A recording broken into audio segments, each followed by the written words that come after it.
All right, hello everybody, and welcome to the first ever episode of Quarantine Cafe. I am here with Mike Sim, who is an amazing singer, songwriter, multimedia, awesome weirdo dude. How would you describe what you do? Yeah, I guess multimedia performance artist is kind of probably the easiest way I could frame it or whatever.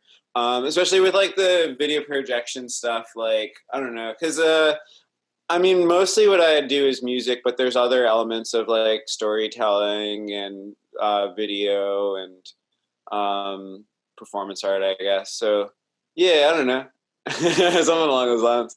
Cool. So where are you, and how's the end of the world treating you? You know. It's been all right. I mean, it's weird, but I'm doing okay. I'm here in Jamaica playing just in my apartment, and trying to figure out how to work from home.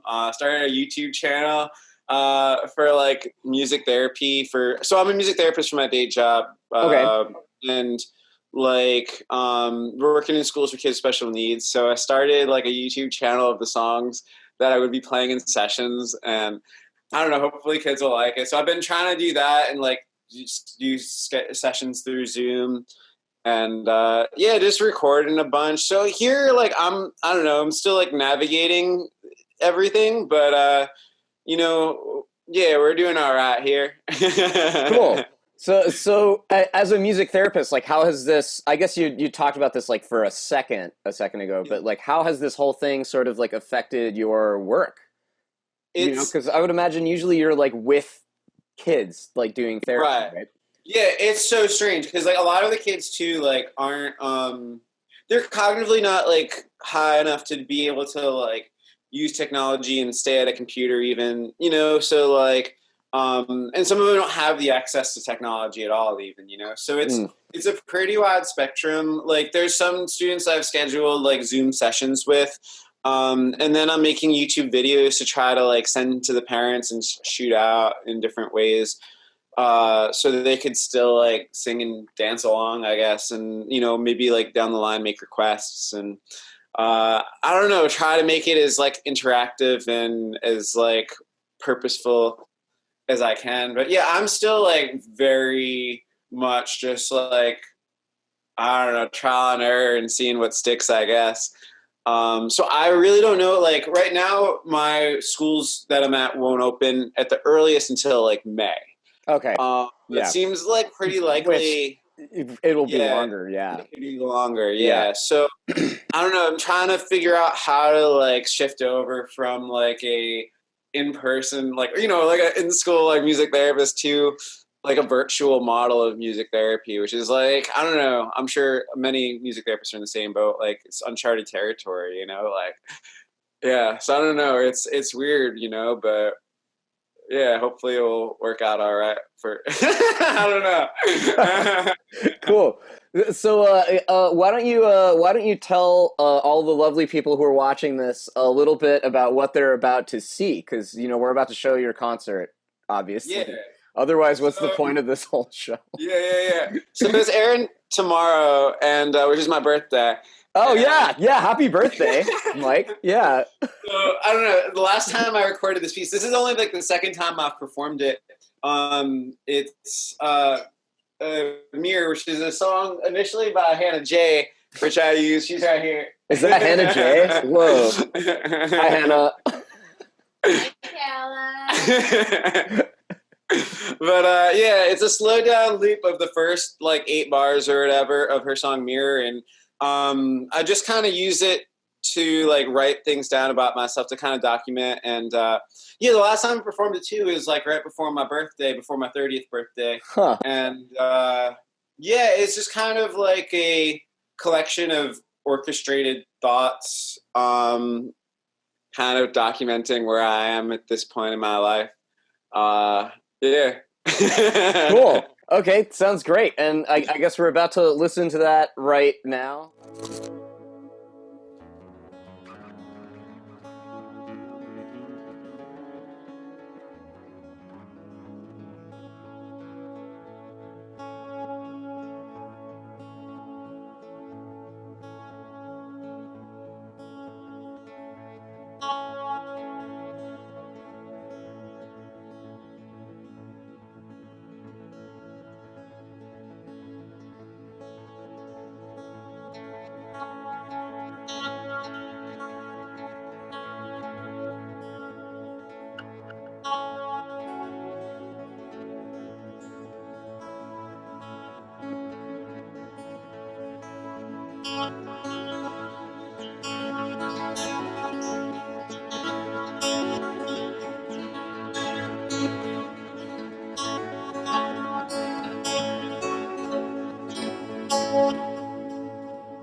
This is an 800% slowed down loop of the song Mirror in the J. I use it to meditate too, and to sometimes write shit down about myself too. These are some things I wrote down a few weeks ago or so. 2019 was the best year of my life, and it was the first year I'd been medicated on Wellbutrin. It was also the first year being with my partner Hannah, and being in love has forever changed the way that I see the world and changed me. And I don't know, in 2018 I wrote the song called Wellbutrin, and I expressed a worry that if somehow I became happy, that I'd lose my drive to be creative and make shit. And I'm thankful to say that hasn't happened, or at least not yet. But I don't know. But what I do want to do now is different in how I feel, and yeah, in the art that I make and the music that I make. But I don't really know how to articulate it, I guess. But maybe it'll come across. And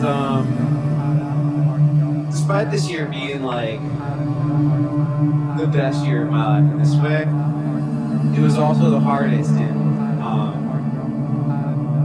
for me health-wise. And I guess the easiest place to start is 2017 I was diagnosed with Lyme disease, and it was undiagnosed for a long time, so got facial paralysis, and apparently would have killed me in a couple weeks or whatever if it hadn't been diagnosed at that point. But I thought that after I kicked it, it was done.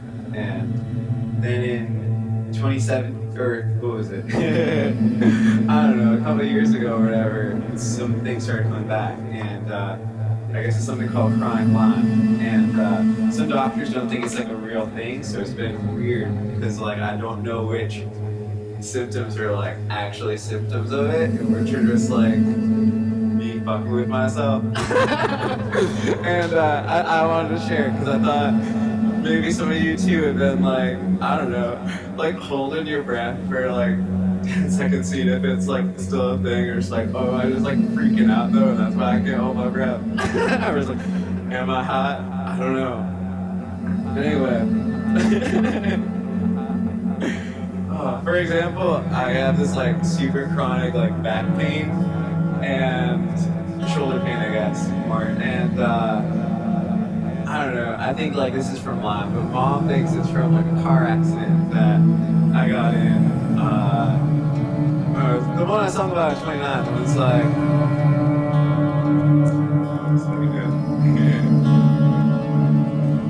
last Easter I got hit by a car, I was riding my bike. Friend Tom came pick me up, extra high, alright. Couldn't follow conversation, think very clearly, and I started getting really worried that this was the new reality. All the significance happened on Easter, felt like I could die, but said I was alright. If there's any significance between this and some of those stories that been back to life of Jesus Christ. 2 weeks later, my friend Rick got hit by a car. He was as low as I am. He died. Didn't know him that well, but I seemed like the nicest guy. It's really weird as he was the guy supposed to fix my bike, and He heard me down on God and pride. His life was taken. He said it was mine. Okay, so you're in Boston, right? Or in I Jamaica Plain, right? And I mean, like, I don't know. I'm just gonna pretend that I don't know what's going on here because I'm obviously also here in Boston too, but I'm on like the opposite side of town. I'm in Watertown. So Sure, what are you like? For people who aren't watching this from Boston, what's going on in Boston right now? Like, how have the last couple of weeks been? You know? Yeah, I mean, I can only speak to JP. I mean, I haven't really left here. Yeah, right. I've like taken like a walk around like the like side streets where there's no one. You know, like generally everything's very shut down here. Thankfully, I mean, there's some areas like the pond and the arboretum where there's like probably still too many people for it to be safe, or like I don't know. We found like kind of like secret side paths to kind of avoid people or whatever. Yeah. But yeah, I mean, it's feeling very ghost townish. There's very few cars that drive by now, relatively at least. It's quiet, thankfully, you know, which is good. People are, for the most part, being safe, other than like a couple areas, I'd say. But yeah, things are very shut down for sure. Yep. Yeah. I mean, I don't know if it's like that here too. Yeah. Although there are areas where people are still like out. Like I went for a walk and I went to like the Mount Auburn Cemetery like maybe a week ago. Yeah. And like there were still like a bunch of people out and I was just trying really hard to like avoid it, you know. Yeah. I feel like green spaces, there's, you know, they're a little bit far and few between in Boston. So yep. I mean, the ones that are here are, you know, it's yeah, a little overpopulated for like trying to keep 6 feet, you know? Yeah. Where, I don't know. Yeah, it's hard, you know, like pace your like walking to like not be like 6 feet of the person in front of you or behind you. And then it's just like, I don't know. Yeah, and then if someone's coming in from the other side, you gotta like, all right, I gotta switch sides to this side of the street. And it's weird. I feel like it's like Pac-Man or something, you know? Dude, or, I was going to say the exact same thing. Like every time I go to the grocery store now, I straight up feel like I'm playing Pac-Man. Like I look down the aisle and I'm just like, oh no, there's somebody there. Like I've got to turn here, you know? But I got to go back around to like get my like Cinnamon Toast Crunch or whatever. Right. We forgot that last dot. You gotta like loop back around. Yeah, you gotta loop back around and like just like make sure that you don't like run into anybody and like. Yeah. It's bizarre. It is kind of bizarre. Like, yeah, it feels like kind of like I don't know. It's also like it's like not socially is the wrong word, but like I was talking about where you want to get on the other side of the street. Like when you pass people, or at least this is my experience. Like people aren't like looking at each other anymore. It's just like because you don't want to like acknowledge this. Like I'm like physically avoiding you for like my own or everyone's safety. You know, where it's like an awkward thing. So it almost feels like the zombie apocalypse or whatever. Where it's just like maybe if you don't look at them, like they're not gonna like come out. I don't know. Like this is maybe my head being weird or whatever. But it feels so bizarre. Like it's Yeah, I don't know. It feels like a weird dream, you know? Yeah, it kind of does. I also have a lot of trouble sleeping. And I don't know how much of this is just from me being neurotic and how much of this is from Lyme. But, I don't know, like anything will wake me up. A little light coming in from the window. Meow, like whacking her tail against the bed or whatever. That's what I call Hans' cat. Her actual name's Poppy, though. But anyway, I sleep with a sleep mask and like blast white noise to be able to go to sleep every night. And I don't know if this is from Lyme or just me being like neurotic, you know. And then like my stomach started to get really funky. Like I don't know, for a couple months at least. Like, I don't know, there was one time we were like kind of camping. I don't know, me and Hannah actually kind of we were roughing too hard. we took the ferry back and took a hotel. We were both, it was cold. But anyway, like my stomach was so bad. And we were like in the woods with like no toilet and stuff. We were like running water. So I just like had to run with like a paper towel into the woods. there's like explosive diarrhea everywhere. I just had to like, like again and again, like for like 3 times every like 10 minutes or whatever. But anyway, I don't know if this is from Lyme or just like my stomach being my stomach, you know? One ball is the weirdest, I guess. Started got like bigger than the other, so like, I don't know. It's really weird. I had to go to like urologist and like, I don't know, I got like a cystoscopy for like inflammation. It's just like, I don't know. So I went to the urologist and like to see if this is like, I don't know, from Lyme. And it sounds like it's more likely from a sex injury. Which I guess is what I kind of suspected from the get-go. But I don't know, we got this night, we saw San Odon. He closed his wedding dress. When it goes like, oh, it's already made, trimmed in red, stitched all around with a golden thread, golden thread, golden thread, stitched all around with a golden thread. Oh, she wouldn't say yes, she wouldn't say no. All she did was sit and sew, sit and sew, sit and sew. All she did was sit and sew.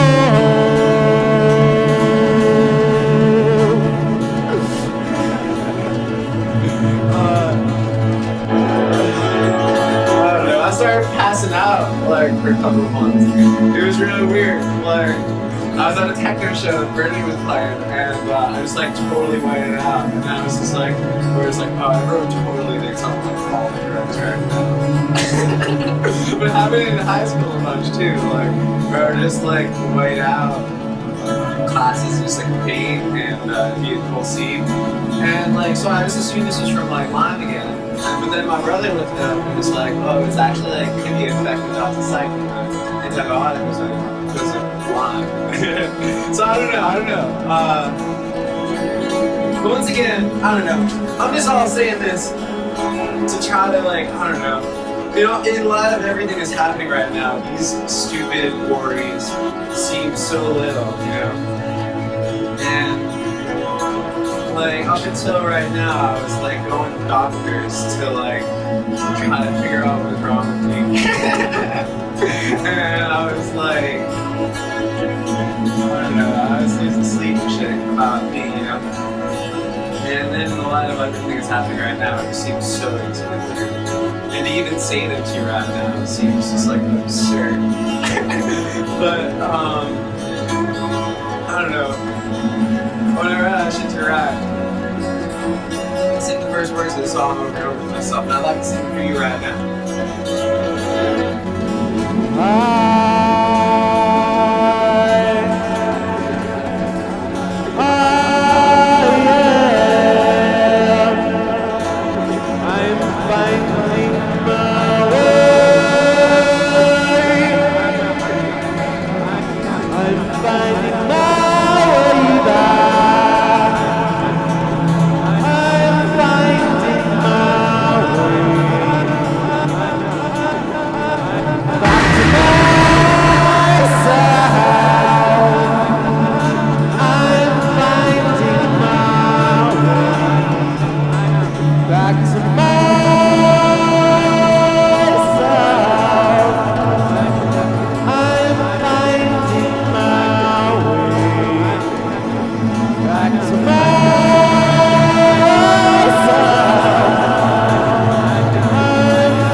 So who are like your big musical influences? Like who do you listen to?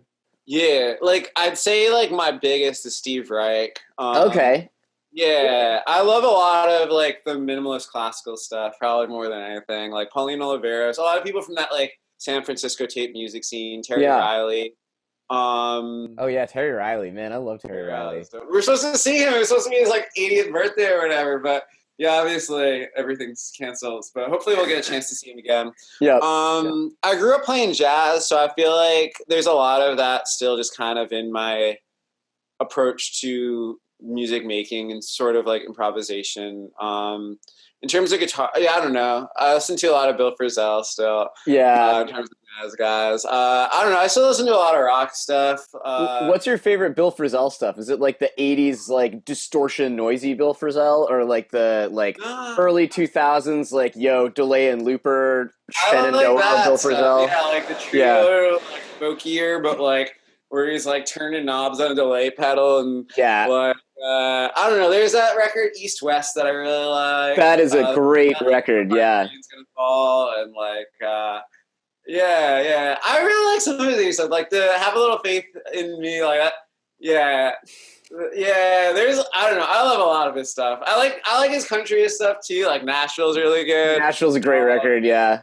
Yeah. I mean, I also was in like a post rock band, as you know, like Koala for a while. So like, yeah, I feel like there's still like that element of like post rock of using instruments as more as like timbral, like textural things instead of like just melodic or harmonic. Cool. I don't know, I listen to a lot of electronic music and hip hop, like Odd Tecker. It's like definitely a huge influence. Yeah, I don't know. Well, I think that was about 10 minutes of like us chatting, right? Sounds about right. Yeah. So thanks, Mike. Thank you so much for coming on to the Quarantine Cafe. Thanks for having me. This is great. Great performance. And you know, hopefully I'll see you after this whole thing is over and we're allowed out of our houses again. For sure. Yeah. Me too, man. Here.